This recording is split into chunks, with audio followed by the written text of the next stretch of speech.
Maria had always been the quiet one, the dependable one, the person everyone could rely on until they didn't need her anymore. Her mother used to tell her she was the glue that kept the family together. But somewhere along the way, that glue started to feel like a trap. The old family home in Glendale creaked and sighed with the weight of years. Her father had passed 6 years earlier, leaving behind a mortgage, a tired widow, and 2 daughters who had never really understood each other. Maria stayed because she thought that's what love looked like, sacrifice without expectation.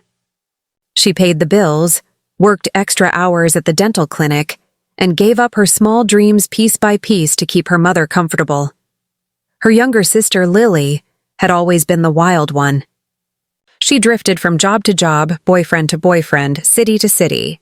Every few months there would be another dramatic phone call, another request for help, another promise that this time she'd turn her life around.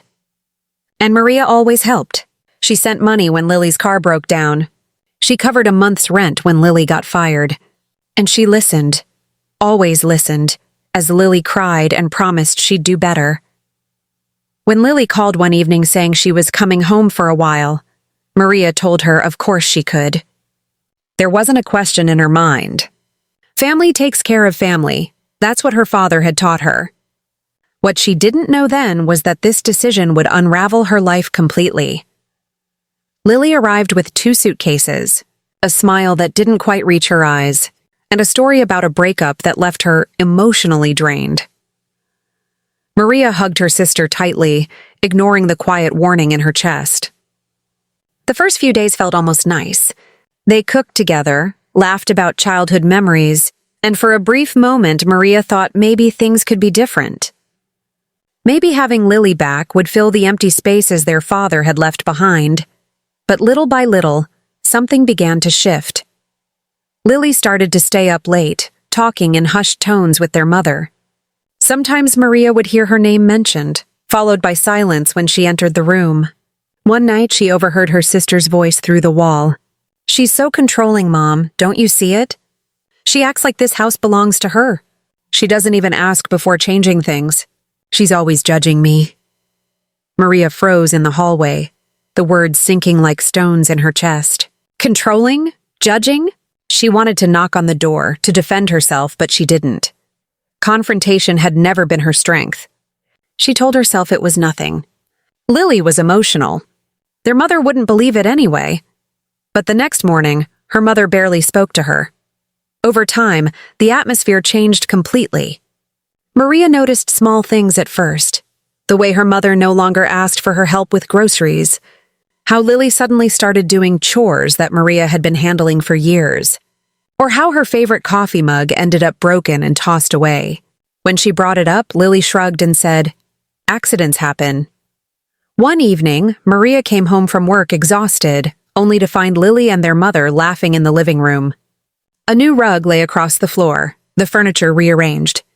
"We thought it was time for a change," Lily said, twirling a glass of wine. "Don't you think it feels fresher now?" "It was fine the way it was," Maria said quietly. Her mother frowned. "You never liked change. Your sister's trying to make things nice and all you do is complain." Maria felt heat rise to her face. "I'm not complaining, Mom. Just what? You don't own this house, Maria. You live here with me." The words hit her like a slap. She had been paying the mortgage for years since their father's death. Every month, her paycheck went toward keeping the house afloat. But she bit her tongue, swallowed the truth, and forced a smile. "You're right," she said softly. "It looks lovely." That night, she sat in her room staring at the worn photo of her father on the bedside table. He had trusted her to keep things together. But maybe that trust had turned into her own prison. Over the next few weeks, Lily's presence grew heavier. She started using Maria's things without asking, her perfume, her towels, even her old laptop. Once, Maria walked into her room to find Lily sitting at her desk, scrolling through her emails. "I needed to print something," she said casually, not even looking guilty. Maria clenched her fists but stayed silent. Her mother, meanwhile, had become distant, suspicious. "I don't know why the power bill is so high," she muttered one morning. "You're probably leaving lights on again," I pay the bill, Mom, Maria said gently. Her mother's eyes hardened. So now you're keeping score? It was around then that Maria realized she was slowly being erased from her own home. One Friday evening, she came home to find Lily crying on the couch, their mother comforting her. What happened? Maria asked, setting her bag down. She's saying you yelled at her, her mother snapped. That you called her useless. What? That's not true. Lily wiped fake tears from her cheeks. I just asked if she could help with the dishes and she told me I never contribute, that I'm just freeloading. Maria felt her chest tighten. I never said that. You're twisting. Enough, her mother shouted. I won't have fighting in my house. Maybe you need to find your own place for a while until things cool down. The room spun. You're kicking me out? I'm asking you to give us space. You've been acting strange for months. Maybe some time away will help. Maria looked at Lily, who sat quietly, lips pressed together to hide a smirk. You did this, she whispered. Don't blame your sister for your behavior, her mother said coldly. That night, Maria packed her things. She didn't take much, just clothes, her laptop, a few photos, and the folder that held the mortgage documents she had been handling since her father's passing. She wanted to scream, to tell her mother the truth, that she'd been the one paying for the house, that without her it would have been lost years ago. But she couldn't find the words. Instead, she stood in the doorway, watching her mother turn away, choosing Lily over her without hesitation.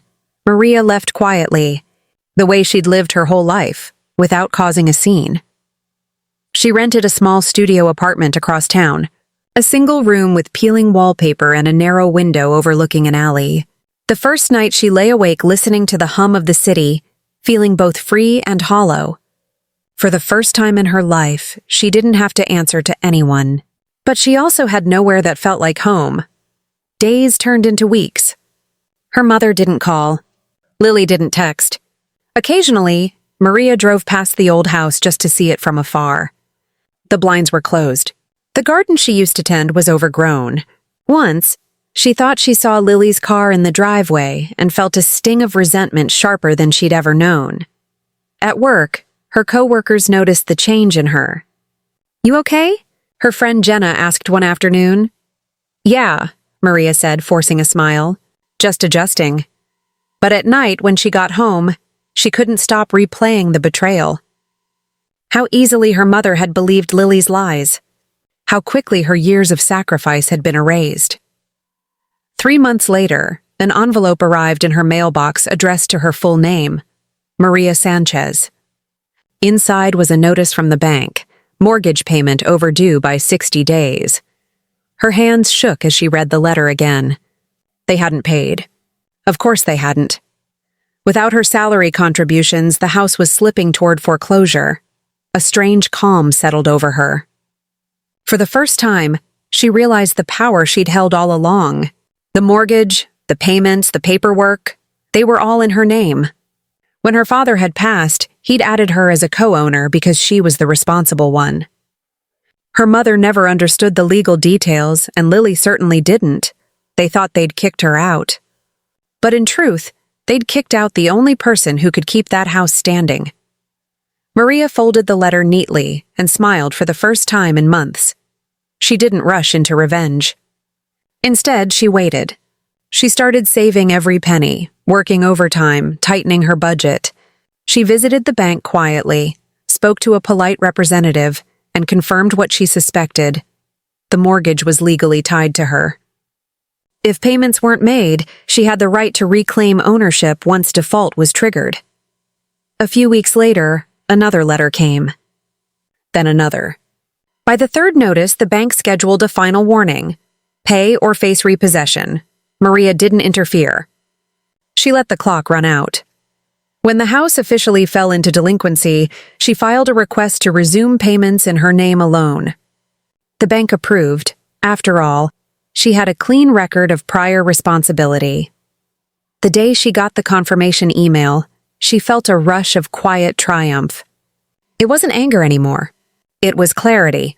A month later, she visited the house again. The lawn was wild, the paint chipped, the once proud windows dirty. She saw Lily on the porch, pacing on her phone. Her mother sat inside, a dim silhouette behind the curtain. Maria parked across the street and watched for a long moment. Then she walked up the driveway. Lily turned, startled. "What are you doing here?" "Checking on my property," Maria said softly. Lily blinked. "Your what?" Maria handed her a folded document, the latest mortgage statement with her name listed as the sole payer. "You might want to start packing." The bank transferred the ownership back to me. "I've been covering the payments again." Lily's face went pale. "That's not possible." Mom! Her mother appeared at the door, her expression wavering between confusion and fear. "Maria, what's going on?" "What's going on?" Maria said, voice steady. "Is that you believed lies. You kicked me out of my own home. You let her manipulate you. And now, you can deal with the consequences." Her mother's mouth opened, but no words came out. Maria didn't stay long. She left them standing there, Lily shouting, her mother pleading, as she walked down the street feeling lighter than she had in years. That night, in her small apartment, Maria poured herself a glass of wine and watched the sunset through the cracked window. She didn't feel guilty. Not anymore. She had spent years giving everything to people who only took. Now she had taken back what was hers, not out of spite, but out of survival, and for the first time in her life, Maria finally felt free. Maria didn't go back to the old house for several months after that day. The silence that followed was peaceful, almost unfamiliar. For years, her mind had been filled with other people's needs, other people's voices, and now, for the first time, there was space to think. She began to rebuild her life piece by piece. The apartment was small, but she decorated it slowly. Second-hand bookshelves, a potted plant by the window, a thrift store armchair she repaired herself. Every object felt like a declaration of independence. She threw herself into work, took extra courses online, and within 6 months earned a promotion at the clinic. Her coworkers noticed the change. "You look different," Jenna said one morning. "Happier," Maria smiled. "Maybe I finally am." But peace, she learned, never lasted long when unfinished business still lingered. One Saturday afternoon, as she was sorting through old documents, a knock came at her door.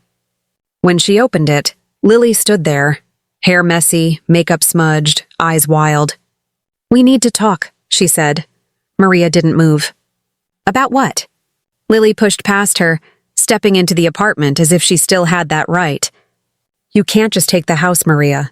Mom's freaking out. The bank's sending letters. They said you're the only one making payments now." "How could you do this to us?" "To you?" Maria asked quietly. "After what you did to me?" Lily paced, clutching her phone.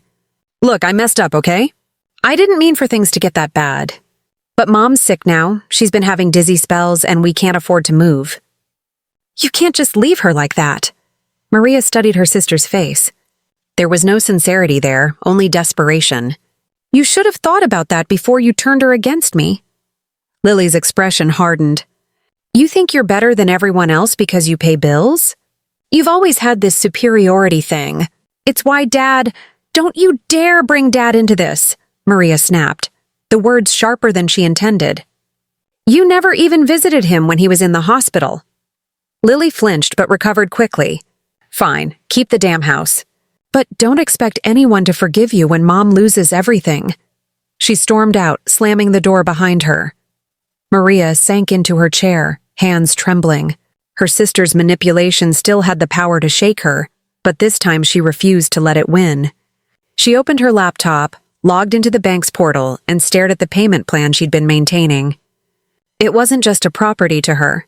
It was her father's legacy, a symbol of everything she had endured.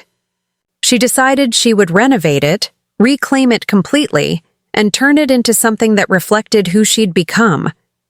Over the next few months, she made arrangements. She hired a lawyer to finalize the ownership transfer, paid off old fees, and started planning repairs. The process was slow, but each step felt like taking back a piece of herself. Then, one evening in early spring, She received a call from a number she didn't recognize. "Ms. Sanchez?" a man's voice said. "This is Officer Turner. I'm calling regarding your mother. She was admitted to Glendale General earlier tonight." Maria's heart stopped. "What happened?" "She had a fall at home. She's stable, but we found your number listed as her emergency contact." Within half an hour, Maria was at the hospital. When she entered the sterile white room, her mother lay pale and frail on the bed, IV tubes running down her arm. Lily was sitting by the window, mascara streaked down her cheeks. "She fell in the kitchen," Lily whispered. "The doctor said she hit her head. They think she's going to be okay." Maria moved closer, looking at her mother's face. Time had carved deep lines there, lines of anger, grief, and exhaustion. For a long moment, Maria just stood there, remembering every harsh word, every betrayal, and then remembering something else too. The way her mother used to sing while cooking, the soft laughter that filled the house when her father was alive. When her mother's eyes opened, they found Maria's immediately. For a second, confusion flickered there, then shame. "Maria?" she said weakly. "I'm here, Mom." Her mother's lips trembled. "I thought you wouldn't come." "I almost didn't," Maria admitted. "But you're still my mother." Tears welled up in the older woman's eyes. "I made a terrible mistake. I listened to her lies. I thought you were trying to take everything from me." Maria swallowed hard. "And now? I see who really took everything," her mother whispered. "I'm sorry, Maria, for all of it." For the first time in years, Maria reached out and took her mother's hand. The touch was fragile but real. "Rest now," she said softly. "We'll talk later." Over the next week, Maria stayed by her mother's side, bringing her meals, helping her talk with doctors. Lily visited occasionally but never stayed long. When she did come, she spent more time on her phone than speaking to their mother. One evening, as Maria was leaving the hospital, Lily followed her into the parking lot. "You think you're the hero now, huh?" she said bitterly. "Coming to save the day." "I'm not saving anyone," Maria replied. "I'm just doing what you never did." Lily laughed, a harsh, empty sound. "You always loved being the martyr. Fine. Take care of her. But don't think this makes up for how you humiliated us." Maria turned to face her. "You humiliated yourselves, Lily. I just stopped cleaning up your mess." They didn't speak again for weeks. After her mother was discharged, Maria brought her to stay in the apartment for recovery. It was tight, but they managed. The time together was awkward at first, heavy with unspoken regrets. One morning, as Maria prepared breakfast, her mother said quietly, "I want to sell the house." Maria looked up sharply. "Are you sure?" Her mother nodded. "It's time to let it go. Too many bad memories. Maybe we can both start over." Maria thought about it for a long moment, then nodded. "We'll do it together."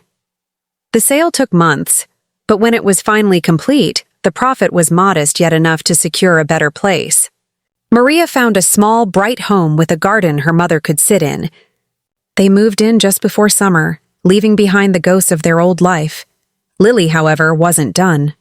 She showed up one afternoon, uninvited, standing at the new doorstep with a suitcase.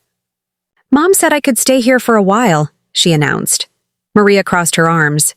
"Mom mentioned no such thing." Her mother appeared behind her, face weary. "Lily, you can stay for a few days." "But only if you behave," Lily smirked. "Behave? What am I, 12? Maria sighed and stepped aside. "A few days." That's it. Those few days turned into weeks. Lily didn't contribute, didn't help, and soon her old habits returned. Complaining, gossiping, stirring tension. One morning, Maria came home to find her sister going through her drawers. "Looking for something?" Maria asked. Lily froze. "I needed a charger." "That's my private stuff." Lily laughed. "Relax, you're so uptight." That was the final straw. That night, Maria sat her mother down and said, "This can't continue. She hasn't changed. If she stays, I go." Her mother looked torn, but she nodded slowly. "You're right. I can't live through this again." The next day, Maria told Lily to leave. The argument was ugly. Lily shouted, called her names, accused her of being heartless. But Maria didn't waver. She handed Lily a small envelope with a check inside. "This is the last help you'll ever get from me," she said. "Use it to find your own place. Don't come back." Lily stared at the check, then at Maria. "You think you're so perfect, but you're just like Dad, always judging." Maria took a deep breath. "No, I'm like Mom used to be before you turned her against me. I learned to stop letting you ruin everything." Lily left that night, slamming the door behind her for the last time. Months passed. Maria and her mother settled into a quiet rhythm. They planted flowers, cooked together, even laughed sometimes. Slowly, the old wounds began to heal. Then one morning, Maria got a phone call from an unknown number again. It was Lily. Her voice was different, shaky, defeated. "I messed up, Maria," she said. "I'm in trouble. I need help." Maria sat in silence for a long moment. "What kind of trouble?" "I got scammed. Lost everything. I don't have a place to stay, please." Maria's heart ached. She thought about the years of manipulation, the nights of crying, the moment she'd been kicked out of her own home. She thought about how easily Lily had betrayed her. Finally, she said, "I'm sorry, Lily. I can't help you anymore."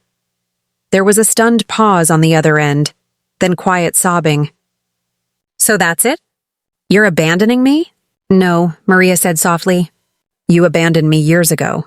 I'm just accepting it now." She hung up, feeling a strange mix of sadness and peace. For once, she didn't feel guilty for choosing herself. That evening, she told her mother about the call. Her mother sighed, eyes glistening. "I hope she learns someday," Maria nodded. "Maybe she will.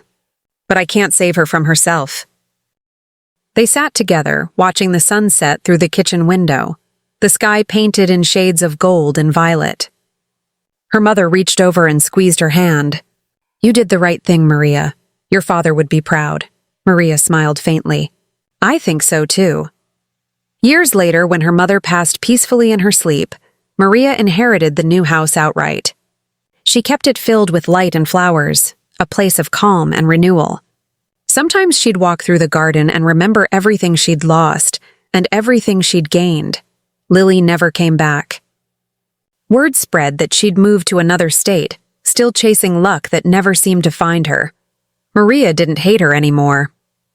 She didn't need to. The past no longer had claws. She had rebuilt herself from the ashes of betrayal, not by striking back in fury, but by standing tall in silence and reclaiming what was hers. And every evening, as the sun dipped below the horizon, she whispered softly into the wind, "I took back my life, and this time, it was hers alone." If you liked my story, please like the video, subscribe to our channel, and share it with as many people as possible. Thanks for watching.